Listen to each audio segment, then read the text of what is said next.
Hello guys. तो जैसा कि आप सभी से हमने प्रॉमिस किया था कि आपके एग्ज़ाम से पहले हम आपके लिए वन शॉट वीडियो का प्लान आपके सामने लेके आ चुके हैं। जैसे हमने ये बात कही थी कि आपके एग्ज़ाम से पहले हर एक सब्जेक्ट का इलेक्ट्रिकल इंजीनियरिंग से संबंधित कोई भी सब्जेक्ट जो आपके सेमेस्टर एग्ज़ाम में पूछा जाता है उसकी वीडियो हम आपके एग्ज़ाम से पहले अपलोड कर देंगे। तो आज जैसा कि आप समझ ही गए होंगे कि आज का हमारा one shot video electrical and electronics material जो एक सब्जेक्ट है हमारा बीटेक थर्ड सेमेस्टर में इलेक्ट्रिकल इंजीनियरिंग के, उसको आज हम आपके सामने डिस्कस करेंगे। आप सभी जानते ही होंगे कि इस सब्जेक्ट का कितना वेटेज है, और अगर हम पढ़ेंगे नहीं तो सेमेस्टर के क्लियर कैसे करेंगे, और आगे की जो हमारी प्रिपरेशन है या जो EIS बनने की है या गेट एग्ज़ाम क्रैक करने की है, उस सपना हम कैसे पूरा करेंगे जो हमने देखा होगा। तो देखते हैं हम आज अपने वन शॉट वीडियो में, देखते हैं 2 घंटे का होता है, 2.5 घंटे का होता है, मैक्सिमम इतना ही हम सोच के चल रहे हैं कि सारी चीज़ें आपकी कवर हो जाएंगी। इसके बाद आपको कोई भी वीडियो मटेरियल साइंस का देखने को नहीं पड़ेगा। तो चलिए हम शुरू करते हैं मटेरियल लेक्चर आज का। तो ठीक है, आगे देखते हैं। Doctor APJ Abdul Kalam technical university of Lucknow Uttar Pradesh, electrical engineering. देखो हम सिलेबस इसमें क्या है, मॉड्यूल 1 में हम क्या बताते हैं। पहले हम आपको यूनिट, मॉड्यूल 1 का मतलब ये जो है, मॉड्यूल 1 बोलो या यूनिट 1 बोलो, ठीक है, बात एक ही है। तो इसमें हमको क्या क्या पढ़ना है आइए हम दिखाते हैं आपको। Conductivity of metal, introduction, factor affecting the resistivity of the electrical material, electrons, mobility, energy level of molecule, emission of electrons for the metal, thermionic emission, photoelectric emission, effect of temperature on electrical conductivity of metals, electrical conducting materials, thermal properties, thermal conductivity of the metals, thermoelectric effect, इन सब के बारे में हमको unit 1 में पढ़ना है, ठीक है। सॉरी, देखते हैं यूनिट सेकंड में हमारी क्या क्या है। यूनिट सेकंड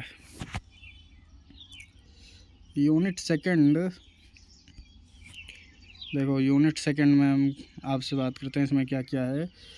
डाइलेक्ट्रिक प्रॉपर्टीज़ है, introduction, affecting the dielectric of the behaviour of a capacitor, ये हमारे टॉपिक हैं जो हमको कवर करना है। फिर है dielectric losses, significance of loss, tangent, dipolarization, frequency and temperature, dependence of the dielectric constant, dielectric properties of the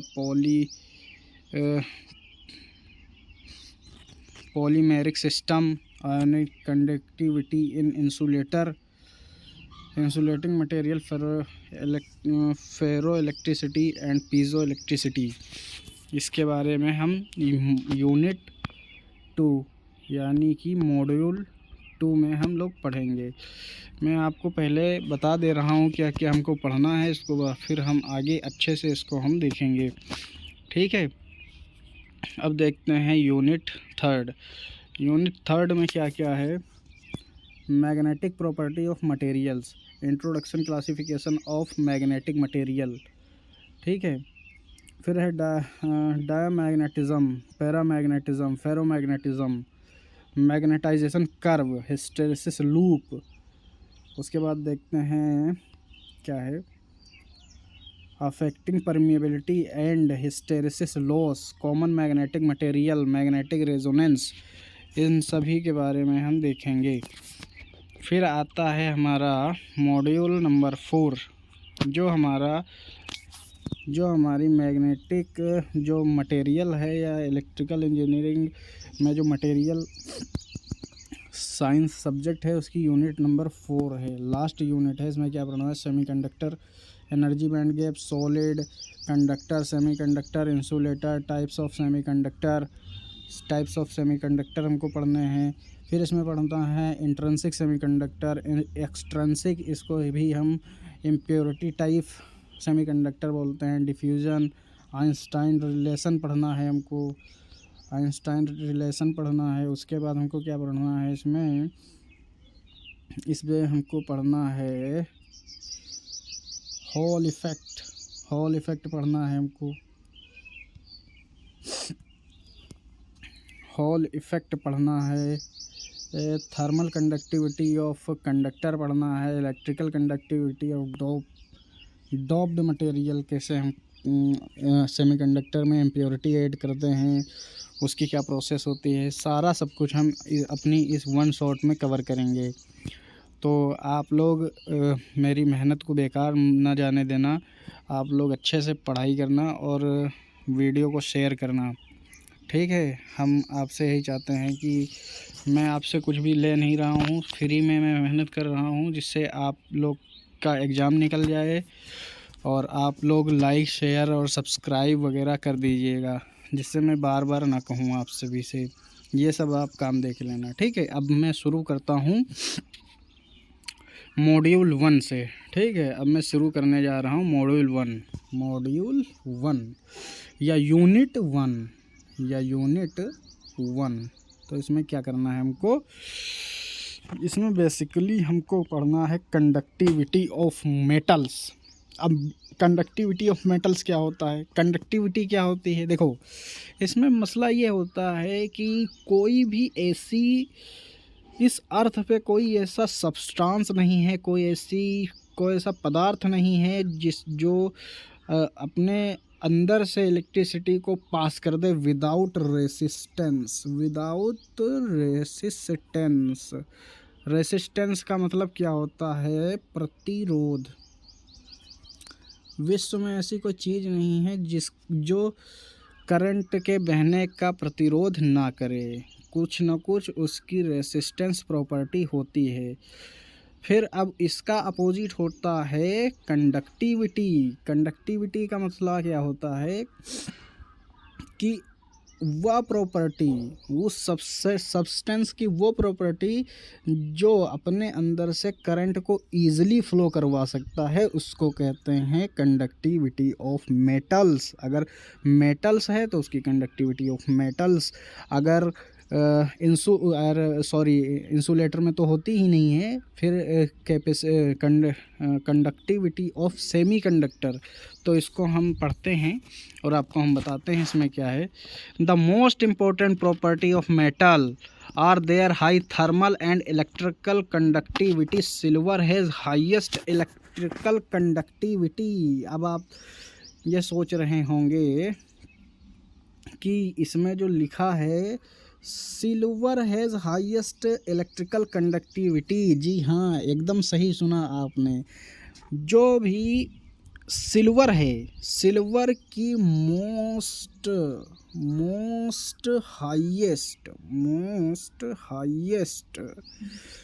highest conductivity होती है। मतलब सबसे ज़्यादा जो कंडक्टिविटी है इस दुनिया में, इस वर्ल्ड में, इस पृथ्वी में, वो उसमें सबसे ज़्यादा कंडक्टिविटी पाई जाती है सिल्वर में पाई जाती है। सिल्वर का जो डिनोट करते हैं उसको करते हैं Ag से, सिल्वर को Ag से डिनोट करते हैं, ठीक है। सिल्वर ट्राईवेलेंट होता है। इसके बाहरी कोश में, जैसे ये मान को चलो ये सिल्वर का एटम है, ठीक है।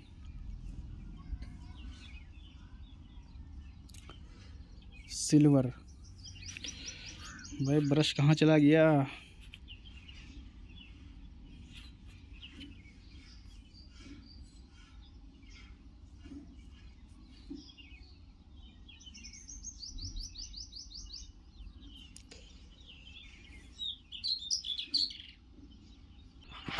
हाँ, तो मैं जैसे आपसे बता रहा था किसके बारे में बात चल रही थी, सिल्वर के बारे में। तो सिल्वर जो है हमारे जो पृथ्वी में सबसे ज़्यादा इसकी हाईएस्ट कंडक्टिविटी होती है और लोवेस्ट रेसिस्टेंस होता है, लोवेस्ट रेसिस्टेंस होता है, ठीक है।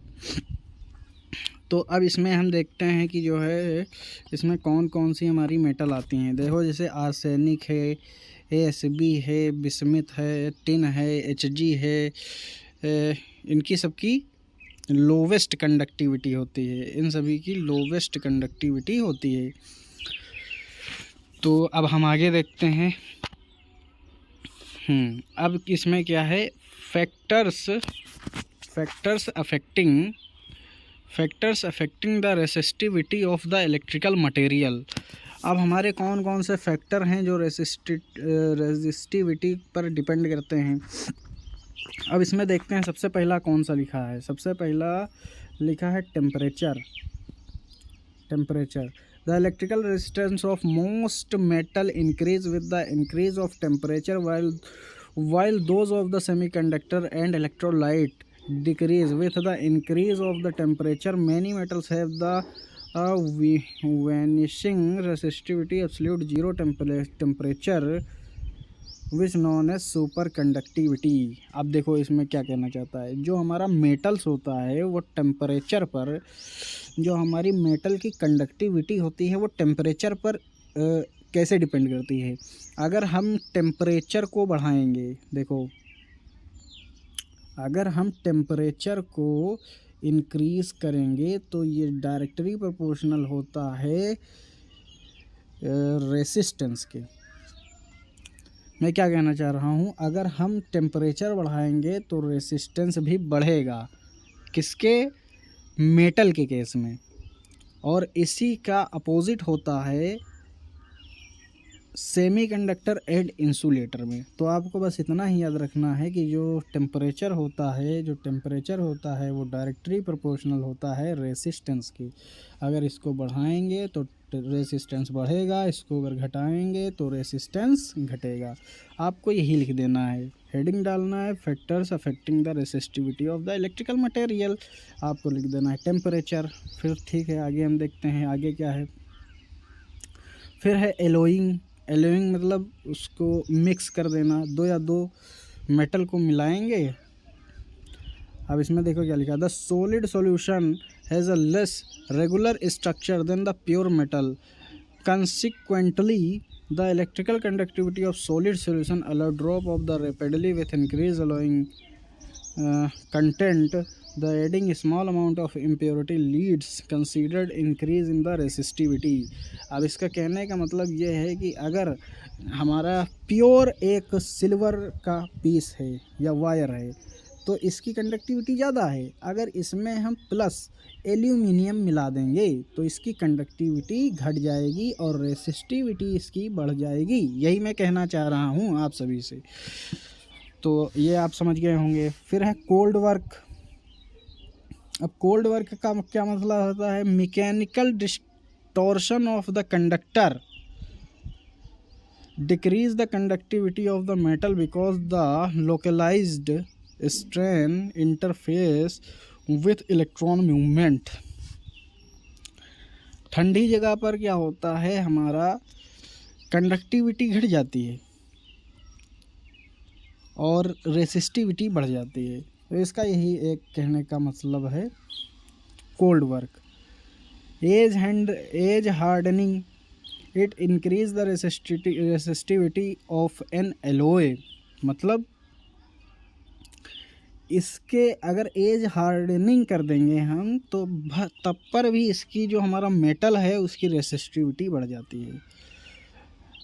अब देखते हैं हमारा, अब इसमें बात यह है, वन शॉट वीडियो है, इसमें अगर इसको देखा जाए तो एक यूनिट होती है 10 घंटे की होती है, 10 आवर्स की। तो अब उसना कर नहीं पाएंगे और ना ही आप देख पाएंगे फाइनल टाइम में। तो मैं बस आपको रिकॉल कराने की कोशिश कर रहा हूं, और अगर आप देखते रहेंगे आपको ये PDF हम प्रोवाइड कर देंगे अपने टेलीग्राम चैनल पर। तो आप जो है इसको आखिरी मोमेंट पर सिर्फ आप ये वीडियो देख लीजिएगा और इसको नोट्स को एक बार एग्ज़ाम देने से पहले एक बार सरसरी निगाहों से देख लेना, आपका एग्ज़ाम यकीन मानना बहुत अच्छा जाएगा।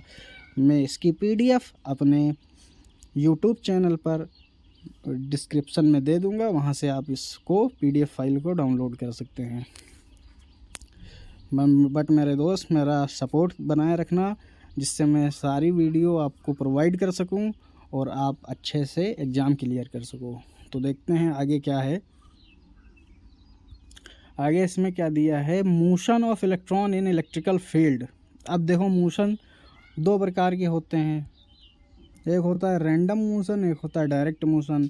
ड्यू टू थर्मल इफेक्ट, जो रैंडम मोशन होता है वो due to random effect, thermal effect इसके कारण आता है। थर्मल इफेक्ट मतलब टेम्परेचर बढ़ाएंगे, टेम्परेचर बढ़ने और घटने से जो एरर आता है, जो मोशन होता है इलेक्ट्रॉन का, उसको कहते हैं रैंडम मोशन। और जो डायरेक्ट मोशन होता है उसको कहते हैं direction of beginning determined the polarity of the electric field. मतलब कि जिस डायरेक्शन में हम इलेक्ट्रिक फील्ड लगाते हैं, जिस डायरेक्शन में हम इलेक्ट्रिक फील्ड को अप्लाई करेंगे, उसी डायरेक्शन में हमारे इलेक्ट्रॉन का मूवमेंट होगा। बस बेसिकली यही बात है इसमें। और बाकी इंग्लिश में आप लिख देना, आप समझ जाइए, बाकी आप लिख सकते हैं। ये ऐसा नहीं है कि जो मैंने यहाँ पर लिखा है सेम वही सेंटेंस लिखना है, आप अपनी तरफ से एड ऑन कर दीजिएगा। ठीक है, आगे हम बढ़ते हैं। Equation of motion of an electron, बस वही है। इसमें इलेक्ट्रॉन का मूवमेंट कैसे होता है, इसमें यही आपको बताना है कि जो ये इलेक्ट्रॉन होते हैं, ये पॉजिटिव, ये जो इलेक्ट्रॉन होते हैं ये पॉजिटिव की ओर अट्रैक्ट होते हैं, अट्रैक्ट होते हैं, और नेगेटिव से रिपल करते हैं। ये सब बेसिक्स प्रॉपर्टी हैं जो आपको पता होनी चाहिए। फिर इसमें देखते हैं the current carried by electron. अब इसमें आपको एक फार्मूला मैं बताया दे रहा हूँ, उसको आप याद रखिएगा। करंट का फार्मूला होता है I is equal to Q upon T, rate of change of charge with respect to time, that is called current. Current की जो यूनिट होती है उसको कहते हैं एम्पियर। करंट की जो यूनिट होती है उसको कहते हैं एम्पियर। इसको ए से डिनोट करते हैं। ठीक है, अब इसी को इसमें रिलेट किया गया है। अब देखो, क्यों बराबर एक फॉर्मूला होता है NE। ठीक है, क्यों बराबर फार्मूला होता है NE, और I बराबर होता है Q अपॉन T। इसी को क्यों के बराबर NE को रखकर इसको सॉल्व करके बता दिया गया है। वो आप, मैं आशा करता हूँ इतना आप जानते होंगे। ये रिलेशन आपको लिखना पड़ेगा, इसको आप लिख दीजिएगा, अच्छा इंप्रेशन पड़ेगा आपकी कॉपी पर और आपके नंबर पर। अब देखो, ये इसमें करंट डेंसिटी का फार्मूला लिख दिया है। करंट डेंसिटी का फार्मूला मैंने लिख दिया है, जो होता है J बराबर I अपॉन A होता है। इसको आप लिख दीजिएगा। मतलब आप अपने कॉपी को इस तरह से प्रिपेयर वहाँ करिएगा कि एक एक स्टेप के बाद जो आपने फार्मूले पढ़े हैं उनको लिख दीजिएगा। थोड़ी थ्योरी लिखिएगा, थोड़ा फार्मूला लिखिएगा, जिससे आपकी कॉपी में इम्प्रेशन बनेगा और आपका भी इम्प्रेशन बनेगा, जिससे आपके नंबर इम्प्रूव होंगे। अब इसमें आ गया टॉपिक हमारा मोबिलिटी। मोबिलिटी क्या होता है? मोबिलिटी को हम म्यू से डिनोट करते हैं। ठीक है, मोबिलिटी का मतलब होता है मोशन ऑफ इलेक्ट्रॉन। तो ये प्रॉपर्टी होती है इलेक्ट्रॉन की कि वो कितनी तेज़ मूव कर रहा है। देखो, जो होल्स होते हैं और इलेक्ट्रॉन्स होते हैं, तो इलेक्ट्रॉन्स हल्का होता है और होल्स जो होते हैं वो हेवी होते हैं, जिसकी वजह से इलेक्ट्रॉन ज़्यादा तेज़ मूव कर सकते हैं, फास्ट मूव कर सकते हैं, और जो होल्स होते हैं उनकी मोबिलिटी कम होती है। तो बस आपको यही सब लिख देना है। इसमें और ज़्यादा ये सब मैंने नोट्स प्रोवाइड कर दिए हैं, लेकिन आप अपने हिसाब से लिखिएगा। इसमें जो फॉर्मूला ऐड ऑन कर सकते हो, जैसे sigma is equal to NEU, ठीक है। और इसमें देखो क्या बताया गया है, इसमें इन्होंने मोबिलिटी को U से बताया है, ठीक है, लेकिन इसको आप म्यू से लिखिएगा। मैं इसको टाइप कर रहा था तो मेरा म्यू आ नहीं रहा था उस टाइम, तो यू मैंने इसको डिनोट कर दिया था यू से, बट आप इसको म्यू से करिएगा, ठीक है। बस इसमें और ज़्यादा कुछ नहीं है। हम देखते हैं आगे इसमें क्या दिया गया है। Energy level of the molecule. अब एनर्जी लेवल क्या होता है? एनर्जी लेवल बेसिकली ये होता है कि जैसे सेमी कंडक्टर है, इंसुलेटर है, तो इसमें एनर्जी लेवल होता है। इसमें दो बैंड गैप होते हैं, एक होता है कंडक्शन बैंड, एक होता है वैलेंस बैंड। तो इनके बीच की जो दूरी होती है, इसको बोलते हैं फॉरबिडन एनर्जी गैप। और ये 1.5 या 1.2 इलेक्ट्रॉन वोल्ट में होता है, ठीक है। वो अपनी जो जैसे मेटल्स होते हैं, वो अपनी उनकी प्रॉपर्टी होती है कि किसी का 1.5 होता है, किसी का 1.2 होता है। जैसे सिलिकॉन और जर्मेनियम, इन्हीं का बेसिकली यूज होता है सेमीकंडक्टर डिवाइसेस बनाने में। तो आप अपने हिसाब से देख लीजिएगा कि इसमें हमको क्या लिखना है, ठीक है। अब फिर वही लिखा है emission of the electrons from the metals. अब एमिशन का मतलब क्या होता है? एमिशन का मतलब होता है निकलना। जैसे ये हमारी मेटल पीस है एक, ठीक है, ये हमारी मेटल पीस है। अब इसमें से इलेक्ट्रॉन का निकलना, मेटल से इलेक्ट्रॉन का निकलना, इसी को कहते हैं एमिशन ऑफ इलेक्ट्रॉन। बस आप इसी को लिख दीजिएगा। अब ये एमिशन ऑफ इलेक्ट्रॉन कैसे होते हैं, अभी मैं बता रहा हूँ कैसे निकलते हैं। अगर आप मेटल को हीट करेंगे, बाय हीट करके निकालेंगे तो उसको थर्मियोनिक एमिशन बोलेंगे। बात समझ में आई? और अगर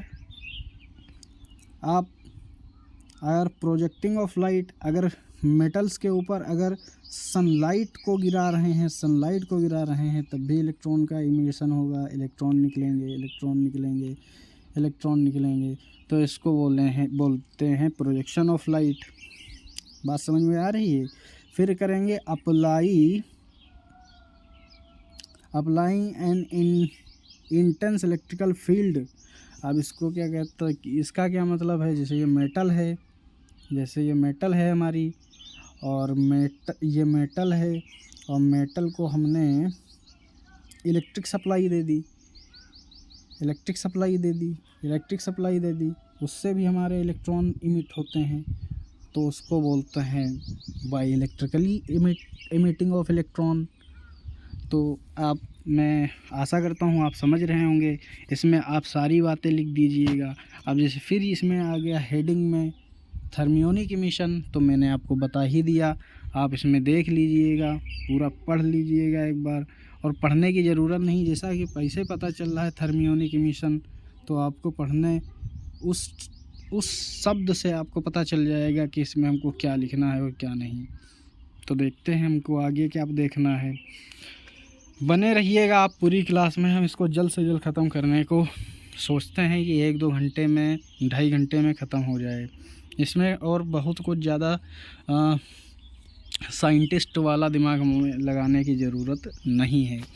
और मैं यही सोचता हूँ कि आप ये वन शॉट देख के चले जाइएगा, आपका एग्ज़ाम 110% निकल जाएगा। फिर ये अभी हमने बता ही दिया आपको फ़ोटो इलेक्ट्रिक एमिशन, ये उसके बारे में सब लिख दिया है मैंने। आप अच्छे से देख लीजिएगा। मैं टेलीग्राम लिंक अपने उसमें डिस्क्रिप्शन में दे दूँगा। आगे देखते हैं फील्ड एमिशन। इसको भी मैं बता चुका हूँ फील्ड एमिशन के बारे में। फिर आगे देखते हैं इसमें क्या होता है। Effect of temperature on the electrical conductivity of metal.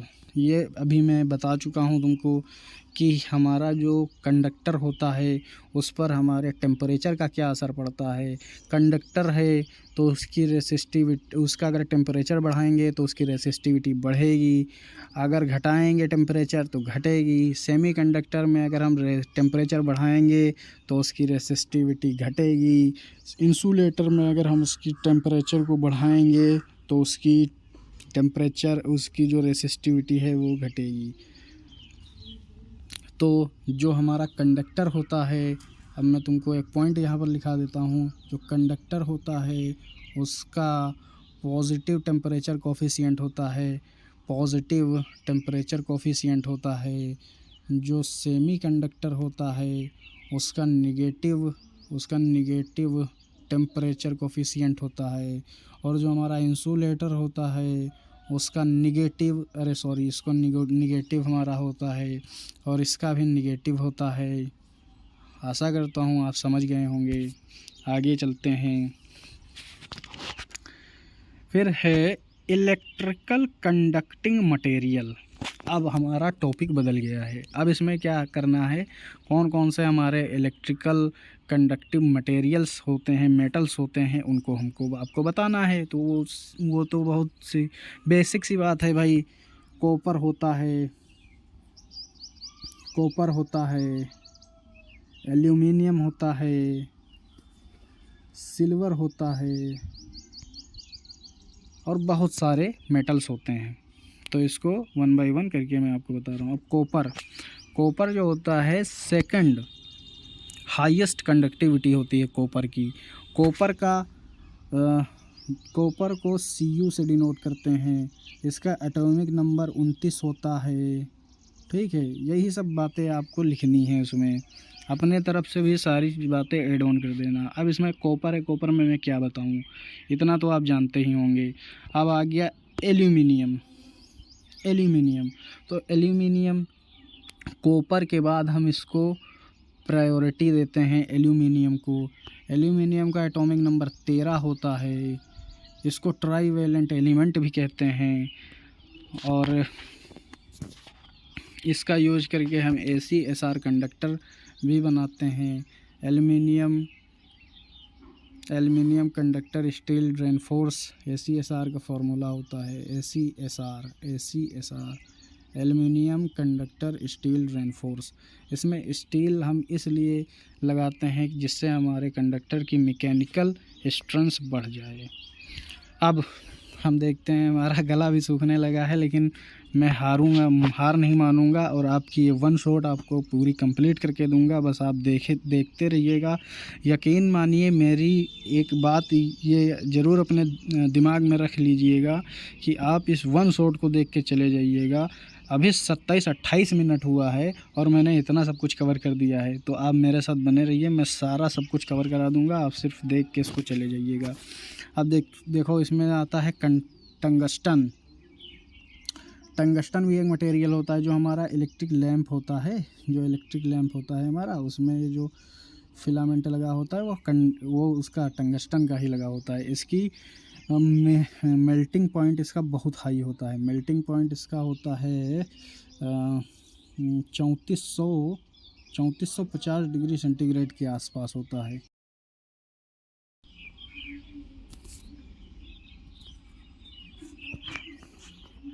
हाँ, तो किस पे बात चल रही थी? टंगस्टन पे बात चल रही थी। देखते हैं टंगस्टन को आपको पता है, जो हमारा सूर्या 10 रुपये वाला बल्ब आता था तो उसमें जो फिलामेंट लगा होता था उसको कहते हैं टंगस्टन। ठीक है, टंगस्टन जो होता है उसका जो मेल्टिंग पॉइंट होता है वेरी वेरी हाई होता है। वेरी हाई मेल्टिंग पॉइंट कितना होता है? 3400 डिग्री सेंटीग्रेड के आसपास होता है। ठीक, 3400 डिग्री सेंटीग्रेड के आसपास होता है। ठीक, अब देखते हैं इसकी हाई मैकेनिकल स्ट्रेंथ होती है। इसको चाहे जितना खींच दो, एकदम पतला सा तार होता है लेकिन उसकी मैकेनिकल स्ट्रेंथ बहुत हाई होती है। तो टंगस्टन हो गया हमारा। अब देखो कार्बन एंड ग्रेफाइट। अब ये कार्बन और ग्रेफाइट क्या है?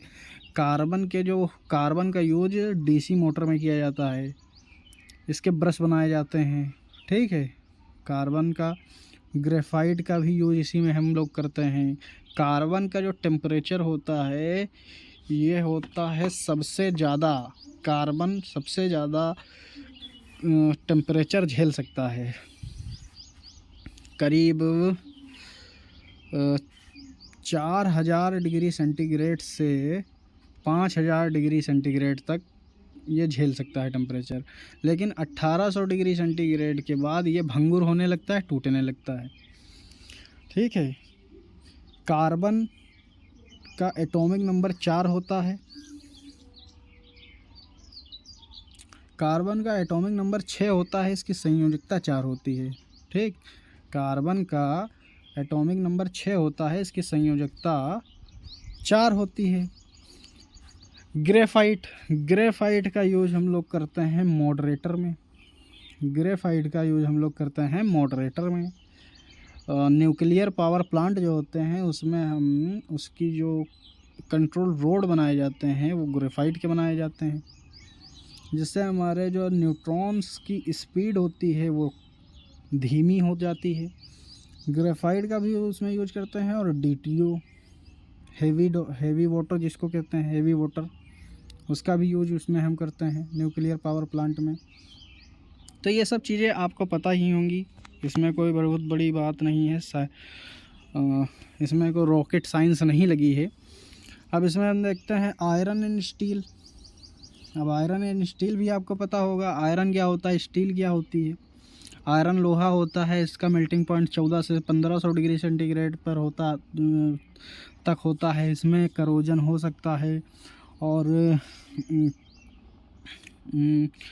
जो आयरन है इसका यूज हमारा बहुत बड़ी बड़ी इंडस्ट्रीज़ और मोटर व्हीकल्स कंपनी इंडस्ट्रीज़ में इसका बहुत यूज करते हैं। इसका यूज हम इलेक्ट्रिकल में भी बहुत करते हैं, आयरन क्लेड बॉक्स बनाने में भी बहुत करते हैं। ये सारी चीज़ें मैंने लिख दी हैं, आप देख लीजिएगा। इसमें स्टील क्या होती है, स्टील लोहे में जब carbon iron plus copper, iron में जब हम कॉपर मिला देते हैं तब ये स्टील बन जाता है। स्टील जो होती है वो लोहे से ज़्यादा मैकेनिकल स्ट्रेंथ होती है उसमें। जो स्टील होती है उसकी मैकेनिकल स्ट्रेंथ भी लोहे से अच्छी होती है। स्टील का यूज हम इलेक्ट्रिकल में स्टील टावर बनाने में करते हैं। स्टील का यूज हम ACSR कंडक्टर बनाने में करते हैं। स्टील का यूज हम इलेक्ट्रिकल फील्ड में बहुत जगह पर करते हैं, ठीक है। स्टील के बारे में आप जितना भी आप जानते हैं वो सब आप लिख दीजिएगा।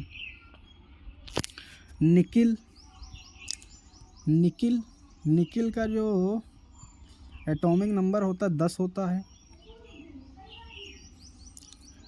निकिल, आयरन, निकिल, कोबाल्ट ये एक फैमिली से बिलोंग करते हैं। इनकी निकिल, आयरन और कोबाल्ट सेम प्रॉपर्टी होती है। इसमें आप थोड़ा सा लिख दीजिएगा, इसमें कुछ नहीं, जितना मैं बोल रहा हूँ मेरे शब्दों पर ध्यान दीजिए, क्योंकि मेरे पास वो इतनी मतलब अवेलेबिलिटी नहीं है जो मैं आपको लिख के सारी चीज़ें बता सकूं। मैं आपको बोल सकता हूं ज़्यादा, इसमें लिखने में इतना बढ़िया लिखते नहीं बनता है, तो मैं बोल ज़्यादा सकता हूं, लिख कम सकता हूं। इसीलिए मैं नोट्स बना कर लेके आया हूं, जिससे मुझे कम से कम लिखना पड़े। मैं बोल ज़्यादा रहा हूँ, ठीक है। अब देखो, जैसे ये है लेड, इसको हम PB से डिनोट करते हैं, लेड का यूज हम इलेक्ट्रिकल में बहुत जगह पर करते हैं, जैसे वायर बनाने में, केबल बनाने में, फाइबर्स जो होते हैं हमारे जियो फाइबर्स वगैरह होते हैं, उसमें हमको लेड का यूज किया जाता है। उसी प्रकार हमको टिन का यूज हमारे इलेक्ट्रिकल में बहुत ज़्यादा होता है, इलेक्ट्रिकल कंपनीज इसका यूज करती हैं। तो इस बेसिकली ये नॉर्मल सी बातें हैं जो आप लिख सकते हैं बहुत आराम से। अब देखो मेन टॉपिक जो हमारा आ गया है एलॉयस। इसको हिंदी में कहते हैं उपधातु। उपधातु उपधातु कहते हैं इसको हम। हाँ, एलॉयज़ इसमें क्या होते हैं, जैसे दो या दो मेटल्स को मिलाने पर जो प्रोडक्ट बनता है उसको एलॉयज़ कहते हैं, मतलब उपधातु कहते हैं। अब इसमें क्या है देखो, कॉन्स्टेंटन इसको कहते हैं यूरेका। कॉन्स्टेंटन यूरेका, इसमें 55 से 60% कॉपर होता है और 45 से 40% निकिल होती है। तो जो यूरेका और जो कॉन्स्टेंटन होता है वो कॉपर प्लस निकिल से बनता है। आप बात समझ गए होंगे। फिर अब इसमें हम आपको बताते हैं, जैसे है जर्मन सिल्वर। जैसे जर्मन सिल्वर, तो इसमें Cu copper zinc plus nickel, ये 3 धातु जब मिलाएंगे तो हमारा बनता है जर्मन सिल्वर। ठीक, आप समझ गए होंगे। फिर है मैग्नीन। अब मैग्नीन में 86% of copper plus 12% of 2% nickel और 12% मैग्नीज और 2% निकिल, इसको जब हम मिलाते हैं तो बनता है मैग्नीन। उसी प्रकार का है नाइक्रोम, 60% निकिल, 15% क्रोमियम, 24% फेरस मतलब कि लोहा। इसको हम मिलाते हैं। इसको आप याद कर लेना, इस टेबल को, बहुत ज़्यादा इम्पोर्टेंट टेबल है ये। और इसको अगर आप लिख देंगे, इसको इतने को, बहुत अच्छा इम्प्रेशन एग्जामिनर के ऊपर पड़ेगा और आपको अच्छा नंबर मिलेगा। अब आगे देखते हैं इसमें क्या है, इलेक्ट्रिकल कॉन्टैक्ट मटेरियल। अब इसमें देखते हैं इलेक्ट्रिकल कॉन्टैक्ट मटेरियल में, इसको पढ़ते हैं several element in their relatively pure form such as copper, molybdenum, nickel, palladium, silver, tungsten are acceptable make the break contact material. मतलब जो इलेक्ट्रिकल कॉन्टैक्ट मटेरियल होते हैं उसमें हम किसका यूज कर सकते हैं, कॉपर का यूज कर सकते हैं, मोलिब्डेनम का यूज कर सकते हैं, निकिल का यूज कर सकते हैं, पोलेडियम का यूज कर सकते हैं। बहुत सारी चीज़ों का इसमें हम यूज कर सकते हैं। हाँ, तो मैंने आपको बता दिया कॉन्टैक्ट एलिमेंट क्या होते हैं। जैसे निकिल है, कॉपर है, मोलिब्डेनम है, निकिल है, ये सब हमारे कौन से हैं, कॉन्टैक्ट मटेरियल में इनको हम यूज करते हैं।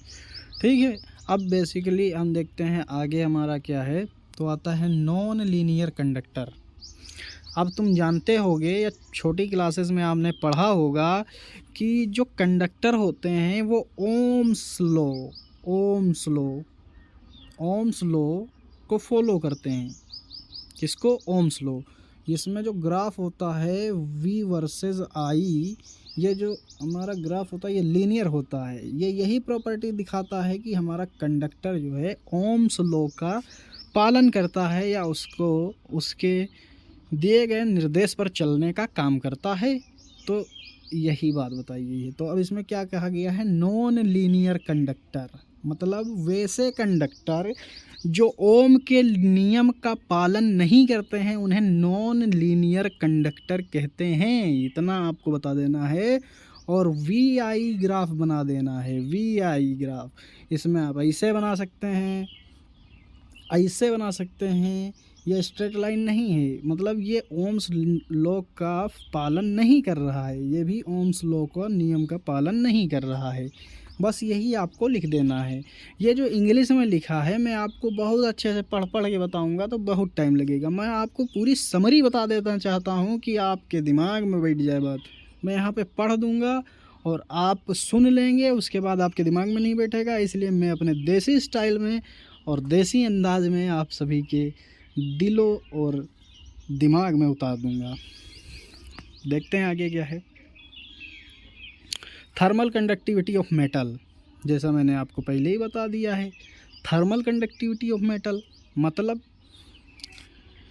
वे मेटल या वे पदार्थ या वे कंडक्टर जो थर्मल कंडक्टिविटी, मतलब हीट देने पर उसमें करंट का फ्लो हो जाए या इलेक्ट्रॉन इमिट हो जाएं, उसको कहते हैं थर्मल कंडक्टिविटी ऑफ मटेरियल। बात समझ में आई? पूरे रंग आपको लिखना है। या फ़ोन के लिए सॉरी कहना चाहता हूँ, बार बार दोस्त जो है फॉर्म अप्लाई कर रहा है, वही हमको डिस्टर्ब कर रहा है बार बार। तो कोई नहीं, आप अपने फोकस करिए आप अपने नोट्स पर और अपने सब्जेक्ट पर। तो देखिए, ये जो थर्मल कंडक्टिविटी का जो फॉर्मूला है, इसको आप याद कर लेना, Q=KA/dT/dx।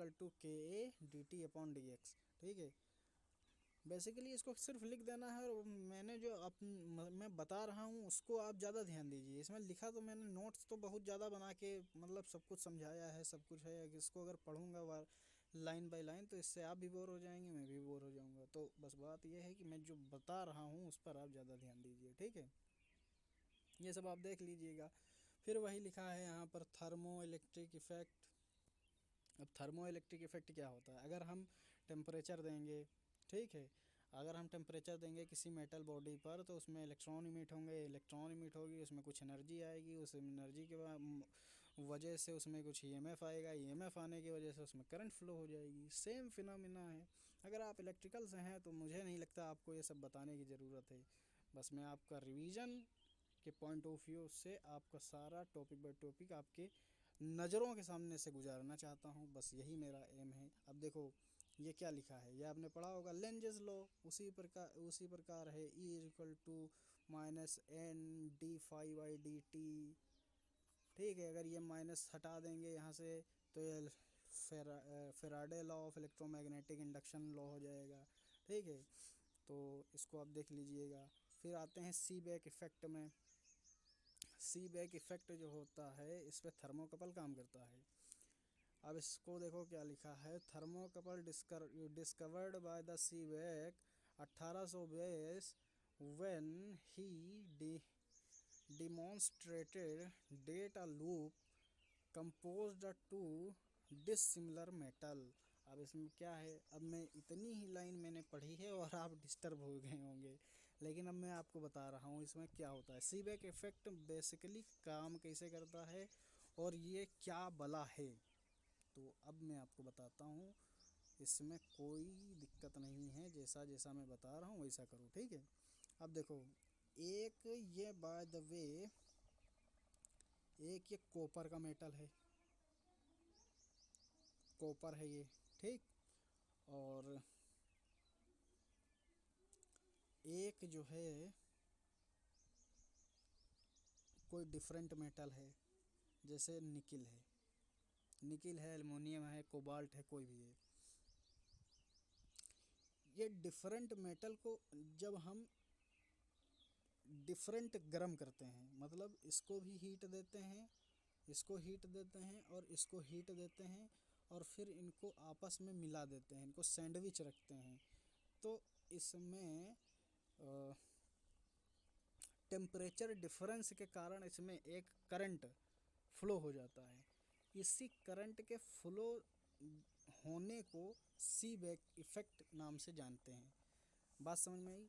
दो डिफरेंट मेटल होते हैं, उनको गर्म करते हैं, उनमें टेम्परेचर डिफरेंस के कारण उसमें ईएमएफ आता है, ईएमएफ के आने से उसमें करंट इंड्यूस होता है, इसी को हम सीबेक इफ़ेक्ट कहते हैं। आप अपने हिसाब से लिख लीजिएगा। इसकी रेंज होती है 10⁻⁻5 से 10⁻⁴ इलेक्ट्रॉन वोल्ट पर केल्विन, ये इसकी यूनिट होती है। ठीक है, अब इतना आप समझ गए होंगे मैं क्या बताना चाहता था, क्या नहीं। आप अपने हिसाब से इसको लिख दीजिएगा। ठीक है, आगे चलते हैं। इसमें कुछ नहीं है ज़्यादा। उसी प्रकार है पेल्टियर इफेक्ट। अब इसमें क्या है, इन 1834 Peltier discovered by the converge effect of the showed that when the current is passed through the junction of two different metal, heat absorbed liberated depending upon the direction of the current। Seebeck effect of the A to B, जैसा मैंने अभी Seebeck effect बताया है, same ditto Peltier effect भी उसी principal पर काम करता है। ठीक है, इसमें भी दो डिफरेंट मेटल लेते हैं, इसमें दो जंक्शन होते हैं, और सीबेक में इसमें भी आता है।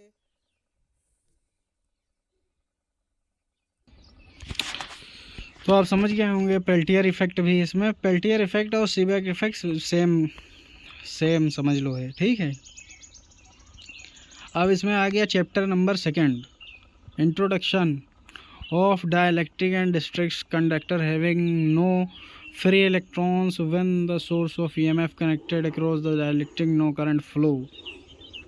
अब इसमें हमको क्या बताना है, इसमें जो इसकी जान है कैपेसिटर और इंसुलेटर, उसमें ये एक फार्मूला है, मैं बता रहा हूँ। C = epsilon naught epsilon are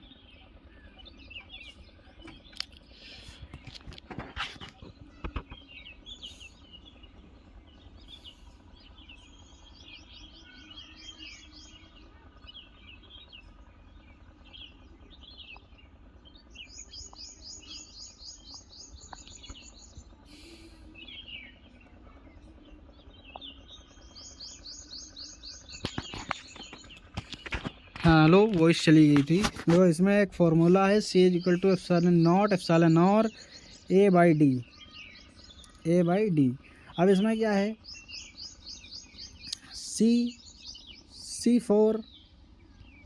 C4 capacitor, और ये तो आप जानते होंगे epsilon naught epsilon R relative permeability absolute permeability, ये है रिलेटिव परमेबिलिटी, ये है absolute permeability. Area of plate surface, ठीक है। एरिया ऑफ कैपेसिटर प्लेट का जो एरिया होता है, उसका एरिया, उस सरफेस का एरिया होता है। D प्लेट की डिस्टेंस, दो प्लेट के बीच की जो डिस्टेंस होती है जिसमें डाइलेक्ट्रिक भरा जाता है, उसकी दूरी होती है, ठीक। ये आप समझ गए होंगे, इसमें इतना ही है, बाकी ये सब कथा लिखी है। अब देखो इसमें पोलराइजेशन वगैरह ये तो आपने पढ़ा ही होगा। जो जैसे एक मेटल बॉडी है, जैसे एक ये मेटल बॉडी है, तो इसमें इलेक्ट्रॉन अगर बाहर निकलेगा तो इंटीजर के फॉर्म में निकलेगा, मतलब 1 निकलेगा, 2 निकलेगा, 3 निकलेगा। ये थोड़ी 3.5 निकल जाएगा, 4.5 निकल जाएगा, 4.25 निकल जाएगा, ऐसे नहीं निकलेगा। इसको क्वांटाइजेशन भी बोलते हैं। इसको Q इसका कोई फार्मूला होता है, Q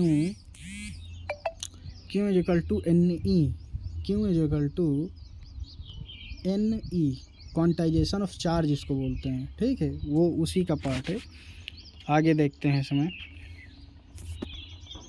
इसमें वही बताया गया है, 2 प्लेट हैं, यह है पॉजिटिव प्लेट, यह है निगेटिव प्लेट, इसके बीच में डाइलेक्ट्रिक भरा गया है और ये डाइपोल बन गया है। ये कैपेसिटेंस फॉर्म हो गया है, epsilon naught epsilon R A/D।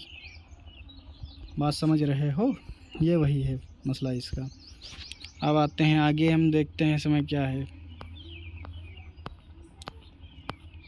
इसमें आपको घबराना नहीं है, ये कोई बहुत बड़ी को इसमें रॉकेट साइंस नहीं लगाना है। अगर आपने पढ़ा होगा थोड़ा सा भी तो आप जान जाएंगे, समझ जाएंगे। इसमें अब हम ये देखते हैं कि जो हमारे टॉपिक मेन जो टॉपिक है हमारा, जैसे BH कर्व का फॉर्म वो है, तो BH कर्व जो होता है ये B वर्सेस H में प्लॉट किया जाता है, B वर्सेस H में प्लॉट किया जाता है। अगर हमारा BH कर्व अगर पतला बन रहा है तो वो फेरोमैग्नेटिक मटेरियल होगा, और अगर BH कर्व हमारा बहुत मोटा बन रहा है तो वो डाइलेक्ट्रिक मटेरियल होगा। अगर जितना हमारा BH कर्व पतला बनेगा, सकरा बनेगा, जितना हमारा BH कर्व पतला और सकरा बनेगा वो हमारे लिए अच्छा है, और जो मोटा हमारा बनता है, जिसका BH कर्व एरिया जिसका मोटा होता है, वो हमारा ज़्यादा अच्छा नहीं होता, फ़ायदेमंद वो नहीं होता है। आगे देखते हैं, dielectric constant of mono atomic gases, ये इतना इम्पोर्टेंट नहीं है, मैं तुमको और आगे चल के बता रहा हूँ। वॉल्यूम स्फीयर विद रेडियस, ये भी अगर चाहो तो देख लेना, सिर्फ इसको सिरसरी निगाहों से देख के चले जाना इस फार्मूले को, ठीक है। ये फंस सकता है। और ये भी जो नीचे ये जो नीचे है ये वाला, ये फार्मूले आप देख के चले जाइएगा, इसमें है कुछ नहीं, सिर्फ फार्मूला है और इसको याद करके आप चले जाना, लिख देना उसमें।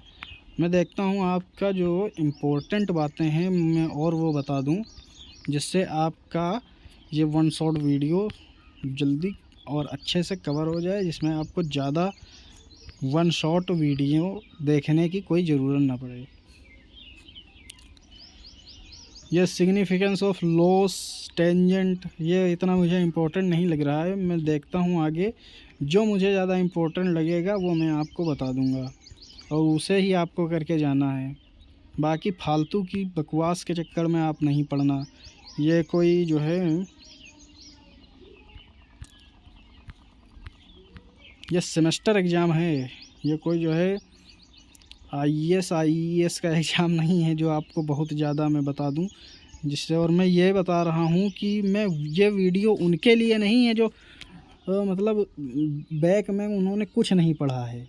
ये वीडियो उनके लिए भी है जिन्होंने कुछ नहीं पढ़ा है लेकिन उनको थोड़ा बहुत इलेक्ट्रिकल की टर्मिनोलॉजी, इलेक्ट्रिकल का थोड़ा सा बैकएंड में ज्ञान जिसको है, थोड़ा सा भी नॉलेज हो, तो वो अगर ये वीडियो देख के जाएगा तो 110% उसको रोक नहीं पाएगा कोई।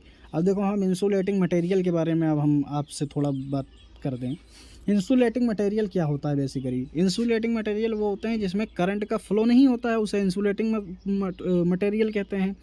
इंसुलेटिंग मतलब इसको कहते हैं कुचालक, जैसे है फाइबर है, रबड़ है, PVC है, ये जितने एग्जाम्पल हैं ये सब इंसुलेटिंग मटेरियल के अंदर आते हैं। आगे देखते हैं break down of the dielectric material. अब डाइलेक्ट्रिक मटेरियल कैसे होता है? जो अगर डाइलेक्ट्रिक मटेरियल है तो उसको हम अगर ज़्यादा से ज़्यादा वोल्टेज देते चले जाएंगे, ज़्यादा से ज़्यादा वोल्टेज देते चले जाते हैं, जब उसमें करंट का फ्लो हो जाता है, जिस वोल्टेज पर उसमें करंट फ्लो हो जाता है उसको हम लोग कहते हैं break down. Dielectric break down उसको बोलते हैं। जिस वोल्टेज पर मटेरियल में करंट फ्लो हो जाता है उसको break down of the material और break down of the voltage बोलते हैं। ठीक, आप समझ गए होंगे। और आगे हम चलते हैं। अब break down in gaseous dielectric, same phenomena, इसमें गैसेस के थ्रू हमको ब्रेक डाउन करना है डाइलेक्ट्रिक्स मटेरियल जो हमारे हैं, सेम फिनोमिना। ठीक, break down in liquid dielectric, same phenomena, जो हमारे लिक्विड होते हैं उसमें हम इतना वोल्टेज प्रोवाइड कर दें जिस पर वो उसमें करंट फ्लो हो जाए, उसी का वो ब्रेक डाउन वोल्टेज हो जाता है। Break down in solid dielectric, same बात। Important requirements of good insulating material, अब इसमें क्या कौन सी हमको प्रॉपर्टी इसमें होनी चाहिए? अब देखो इसमें good insulating material can be classified electrical and mechanical, thermal, chemical. Electrically insulated material should have high resistivity. ठीक है, तो इसमें हमारा हाई रेसिस्टिविटी होनी चाहिए, मैकेनिकल स्ट्रेंथ भी अच्छी होनी चाहिए, केमिकल प्रॉपर्टीज़ जो हों वो भी हमारी इंसुलेटिंग टाइप की होनी चाहिए। ये सब बातें हैं। अब इसमें देखो इंसुलेटिंग मटेरियल्स में कौन कौन से आते हैं? Insulating materials, mica number 1, dielectric strength इसकी ज़्यादा होती है। माइका का यूज करते हैं प्रेस बनाने में, जो इस्त्री होती है जिससे हम लोग प्रेस करते हैं, आयरन जिसको बोलते हैं। पोर्सलिन के हमारे पावर सिस्टम में इंसुलेटर लगे होते हैं। पोर्सलिन एक डाइलेक्ट्रिक मटेरियल होता है। ये तो आप लिख ही लेंगे ना, इसमें हम क्या बहुत रॉकेट साइंस आपको बता दें। फिर है मार्बल एंड स्टेट, मार्बल्स वगैरह। पॉलीथीन आप जानते होंगे, बेकेलाइट, इलेक्ट्रिक स्विचेस में इसका यूज किया जाता है।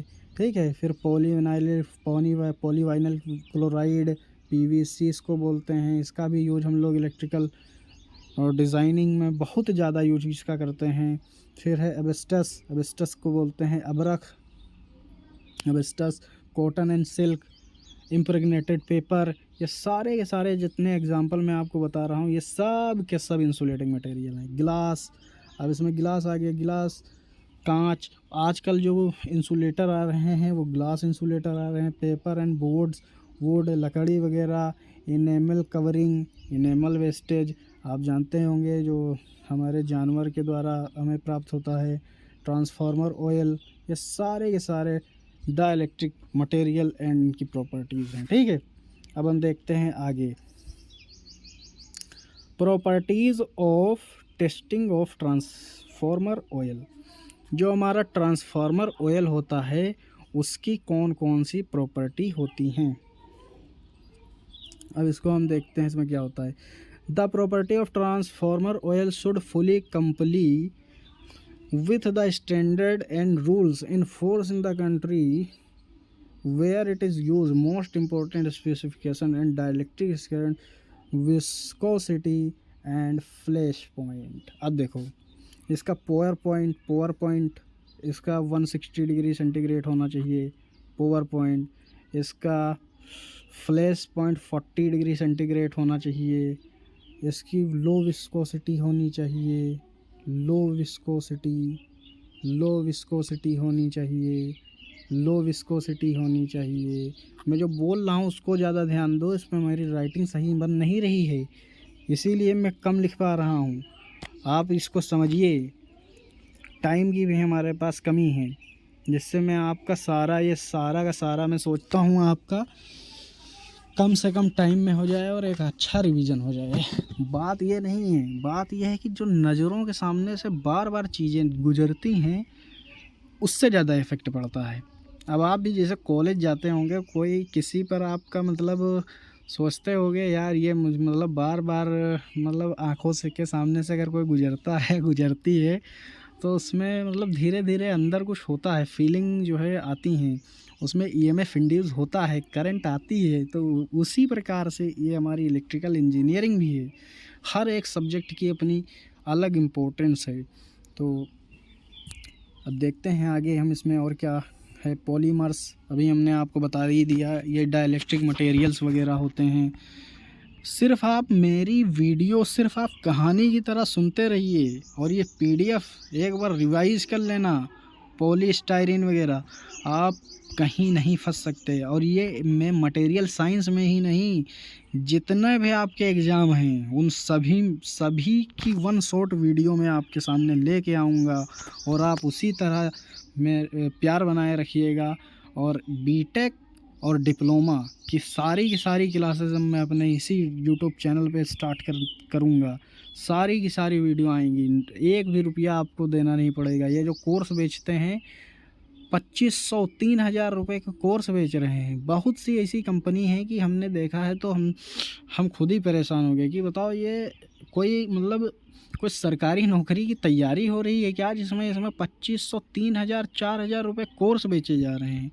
तो मैं अब मेहनत करूँगा और आप भी करिएगा, इसका आप ज़्यादा से ज़्यादा यूज करिए। ठीक है, अब इसमें सारी के सारे डाइलेक्ट्रिक मटेरियल्स हैं। ठीक है, इसीलिए मैं इनको बढ़ा रहा हूँ, ये आप देख लीजिएगा। पॉलीएस्टर रेजिन, इसके फार्मूला वगैरह, सेलुलोज एस्टर, स्टॉक प्लास्टिक्स, मतलब ये सारे के सारे जितने आप लिख पाओ इंसुलेटिंग मटेरियल आप लिख देना। अब आ गया फेरो इलास्टिसिटी में क्या होता है, जैसे आयनिक मतलब आयरन कंपोनेंट जिसमें होता है, तो वो तो आप जानते हो। ये भी एक dielectric highest dielectric material insulating material की कैटेगरी में ये भी आता है। ठीक है, फिर एज अ पीजो इलेक्ट्रिसिटी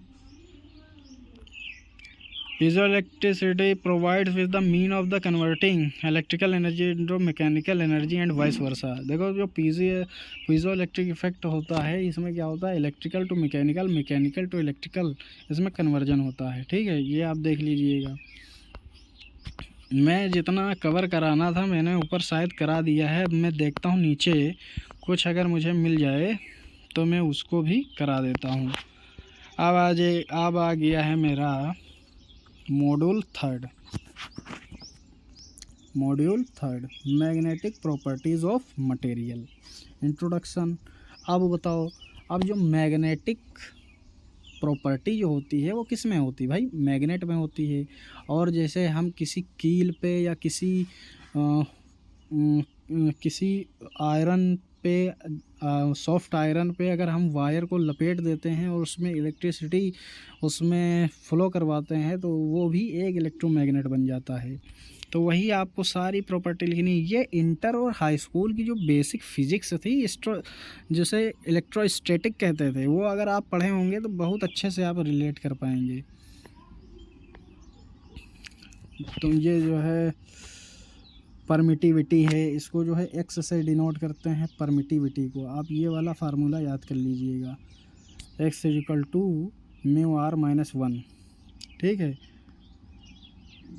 और ये कोई ज़रूरी नहीं है। मैं क्लासिफिकेशन ऑफ मैग्नेटिक मटेरियल, अब देखो क्लासिफिकेशन ऑफ मैग्नेटिक मटेरियल 3 प्रकार के होते हैं। कई प्रकार के होते हैं? 3 प्रकार के होते हैं। कौन कौन सा? पहला होता है डाया मैग्नेटिक, पैरामैग्नेटिक और फेरोमैग्नेटिक।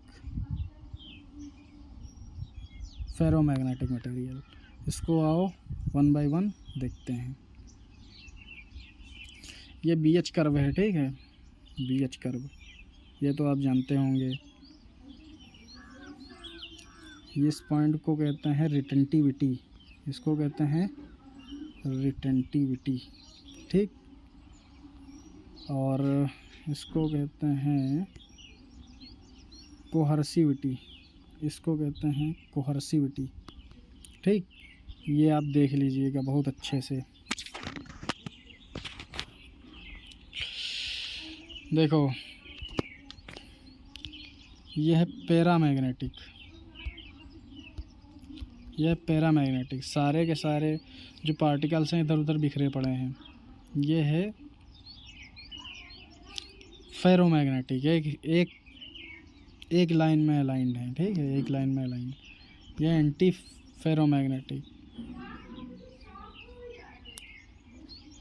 एक ऊपर एक नीचे, एक ऊपर एक नीचे। और यह है फेरोमैग्नेटिक अरेंजमेंट, इसमें एक बड़ा है, एक छोटा है, एक बड़ा है, एक छोटा है, ऐसे होता है, ठीक है। अब इसमें आते हैं आगे। अब देखो मैंने आपको बताया था डायामैग्नेटिक मटेरियल। अब डायामैग्नेटिक मटेरियल वो होते हैं जो चुंबक से थोड़ा भी आकर्षित या प्रतिकर्षित नहीं होते हैं, उनको कहते हैं डायामैग्नेटिक मटेरियल, ठीक है। इसमें कोई भी मूवमेंट नहीं होता है और ये अट्रैक्शन एंड रिपल्सन चुंबक के साथ नहीं होते हैं, उनको डाइलेक्ट्रिक मटेरियल कहते हैं। मैंने आपको हिंदी में बता दिया है, बोलचाल की भाषा में, आसान भाषा में आपको मैंने बता दिया है। इसकी जो परमिबिलिटी होती है वो लेस देन 1 होती है। वो कौन सी होती है? Less than 1, less than 1, less than 1 होती है, ठीक, लेस देन 1 होती है। अब हम आगे देखते हैं। ये डायमंड का दिया गया है, रिलेटिव परमेबिलिटी एंड परमेबिलिटी वगैरह दिया गया है, कॉपर की दी गई है, इसको याद करने की कोई आवश्यकता नहीं है। फिर आ गया पैरामैग्नेटिक मटेरियल। अब पैरामैग्नेटिक मटेरियल कौन से होते हैं? वे मैग्नेटिक मटेरियल, वे मैग्नेटिक मटेरियल जो चुंबक के सामने या पास लाने पर थोड़ा सा आकर्षित या प्रतिकर्षित होते हैं, मतलब अट्रैक्शन एंड रिपल्सन का अनुभव होता है, उनको पैरामैग्नेटिक मटेरियल कहते हैं। इसकी परमेबिलिटी जो होती है 1 के नियर अबाउट होती है, मतलब थोड़ी सी कम होती है, नियर अबाउट 1 होती है, ठीक। अब इसको मैंने आपको बता दिया है। अब आते हैं हम फेरोमैग्नेटिक मटेरियल के पास। Curie law of the paramagnetic law. देखो ये क्यूरी लॉ का एक रिप्रेजेंटेशन दिया गया है। क्यूरी टेम्परेचर वो टेम्परेचर होता है जो पैरामैग्नेटिक मटेरियल को फेरोमैग्नेटिक मटेरियल में कन्वर्ट कर देता है, उसको क्यूरी टेम्परेचर कहते हैं। कौन सा टेम्परेचर कहते हैं? Curie temperature.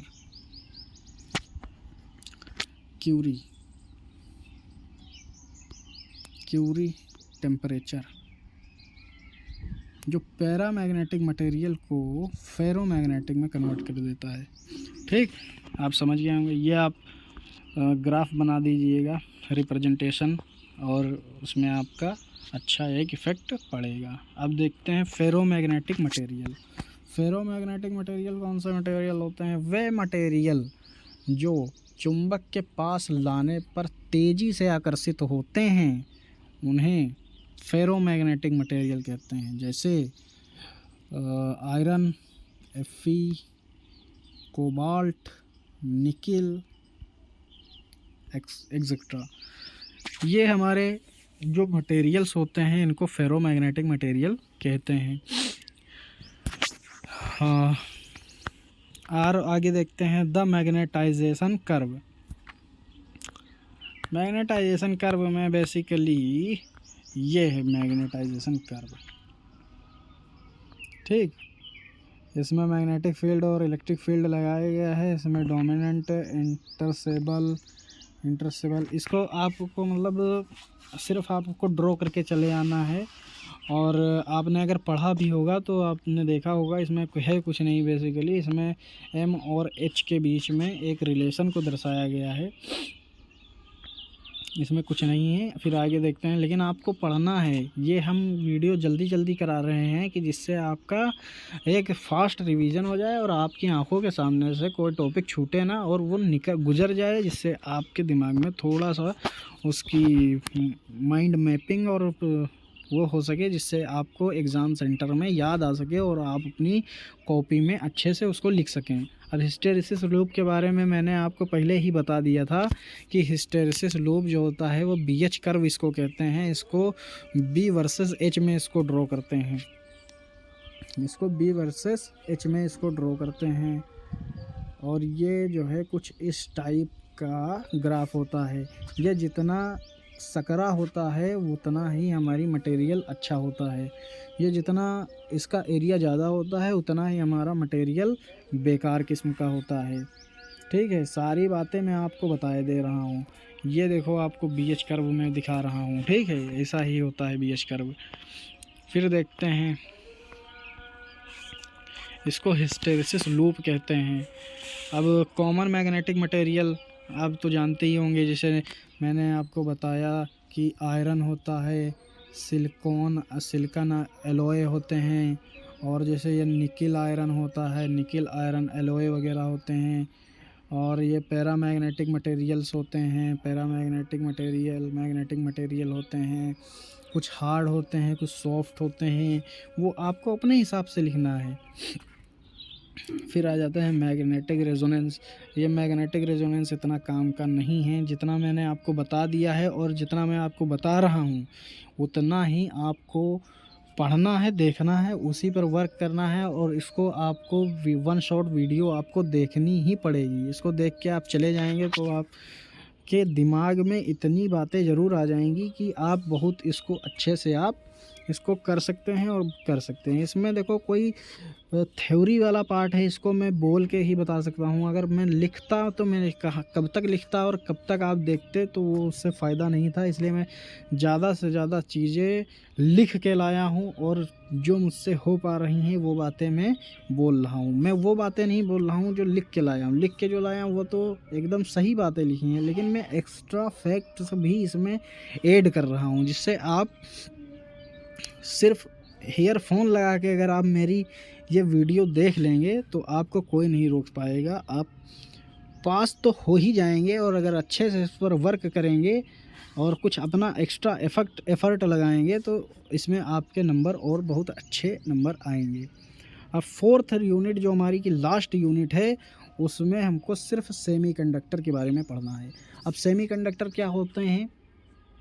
सेमीकंडक्टर चालक और अर्धचालक, जो सेमीकंडक्टर होते हैं ये चालक और कुचालक के बीच की कड़ी होती है, इसको हम सेमीकंडक्टर कहते हैं।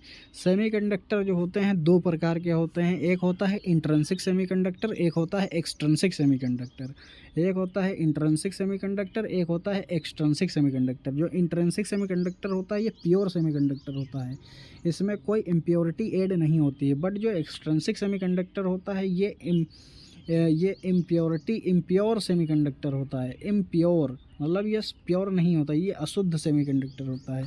जो एक्सट्रिंसिक सेमीकंडक्टर होते हैं, जो एक्सट्रिंसिक सेमीकंडक्टर होते हैं वो दो प्रकार के होते हैं। जो एक्सट्रिंसिक सेमीकंडक्टर होते हैं वो दो प्रकार के होते हैं, एक और दो। इसमें एक एन टाइप आता है और एक पी टाइप होता है। जो एन टाइप होता है इसमें पेंटावेलेंट अशुद्धियाँ ऐड की जाती हैं, जैसे फास्फोरस है, सल्फ़र है, इसमें इसको यूज किया जाता है। जो पी टाइप सेमीकंडक्टर होते हैं इसमें ट्राईवेलेंट अशुद्धियाँ इसमें ऐड करते हैं, जैसे एल्यूमिनियम है, बोरोन है, कैडमियम है, इसमें हम इसको यूज करते हैं। ठीक है, तो अब आगे देखते हैं। मैंने सारी बातें आपको बता दी हैं, इसी में मैंने आपके सामने पूरा निचोड़ रख दिया है। अब हम देखते हैं आगे इसमें क्या है, ये वही बातें हैं। अब एनर्जी बैंड गैप जो होता है सॉलिड में, मैंने बताया एक कंडक्शन बैंड होता है, ये एक कंडक्शन बैंड है हमारा, ये कंडक्शन बैंड है, और ये कंडक्शन बैंड है, ये वैलेंस बैंड है, ये वैलेंस बैंड है हमारा। ठीक है, ये जो बीच की दूरी होती है इसको एनर्जी गैप कहते हैं, इसको कहते हैं energy gap, forbidden energy gap. लेकिन जो सॉलिड में होता है, सॉलिड में जो होता है ये कंडक्शन बैंड है हमारा, और इसी के नीचे एकदम सटा ओवरलैपिंग कंडक्शन बैंड और वैलेंस बैंड होता है। ये ऊपर वाला कंडक्शन बैंड है, ऊपर वाला कंडक्शन है, नीचे वाला वैलेंस है, इसमें ओवरलैपिंग होती है। तो जो सॉलिड सेमीकंडक्टर होते हैं उसमें हमारी ओवरलैपिंग होती है, इसमें फॉरबिडन एनर्जी गैप एब्सेंट होता है। ठीक है, बात समझे। अब आगे देखते हैं, ये देखो वही बताया गया है। ये देखो इसमें ओवरलैपिंग नहीं है। ठीक है, ओवरलैप है, मतलब ये अलग अलग नहीं है।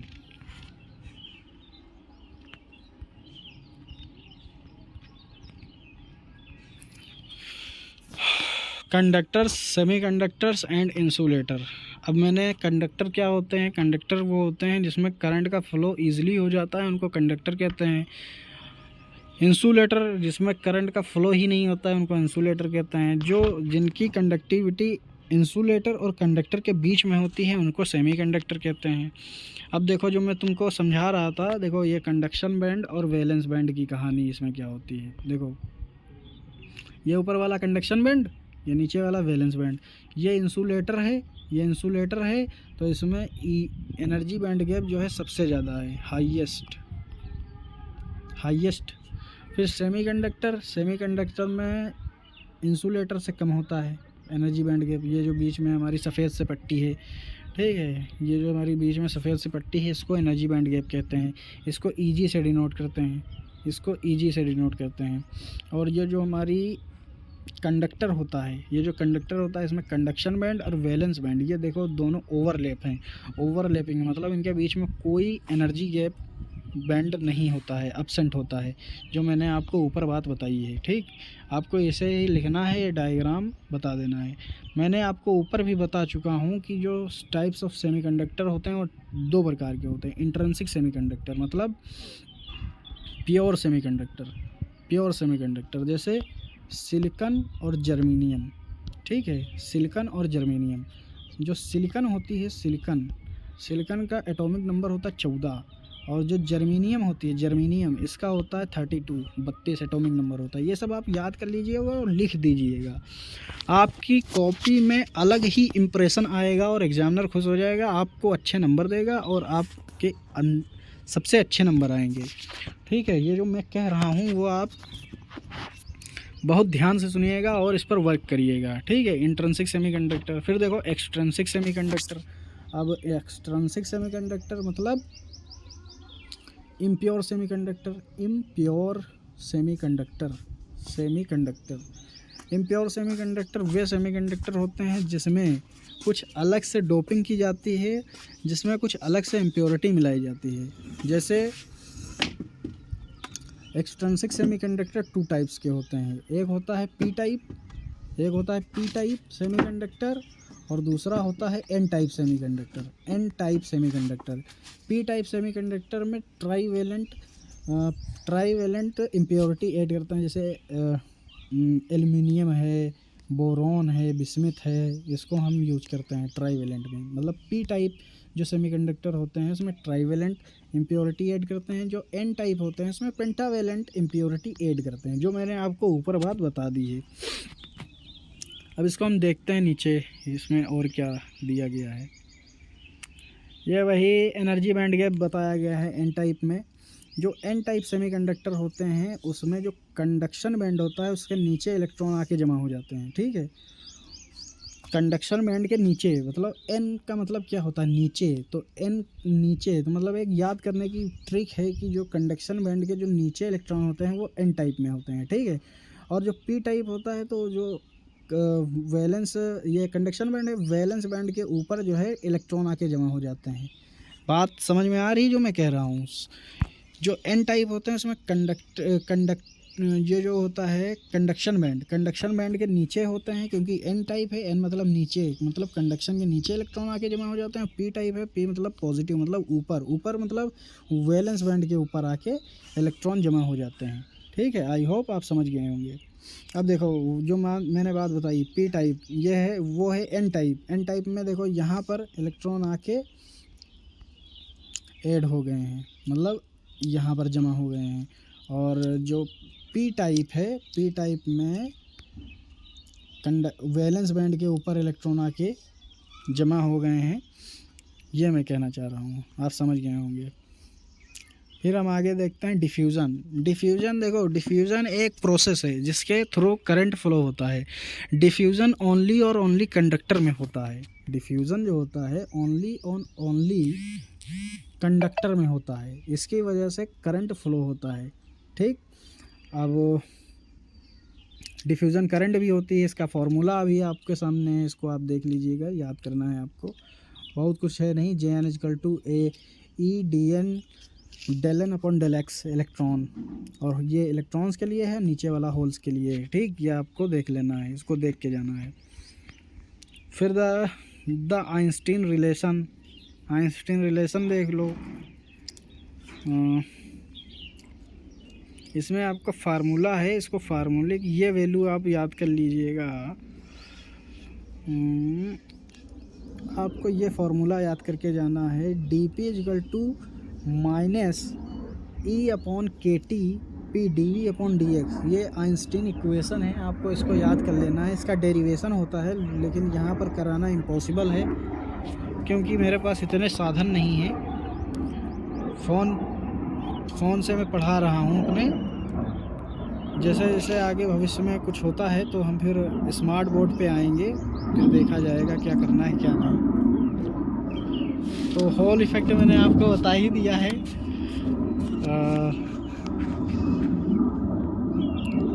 हॉल इफ़ेक्ट वगैरह मैंने आपको करा दिया है। और इसमें ये फ्यूज के बारे में बात है। हॉल इफ़ेक्ट, सीबेक इफ़ेक्ट और पेल्टियर इफ़ेक्ट, ये मैंने सब आपको बता दिए हैं, इसमें कुछ है नहीं। Thermal conductivity of semiconductor. अब इसमें अगर हम इसको टेम्परेचर अगर सेमीकंडक्टर को देते हैं तो इसका रेसिस्टेंस जो है घटता है। ये बातें मैंने आपको पहले भी बता चुका हूँ।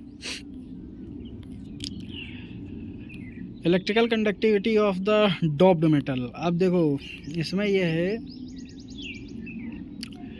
कि हम जितनी इम्प्योरिटी ऐड करेंगे सेमीकंडक्टर में उतनी हमारी कंडक्टिविटी बढ़ेगी।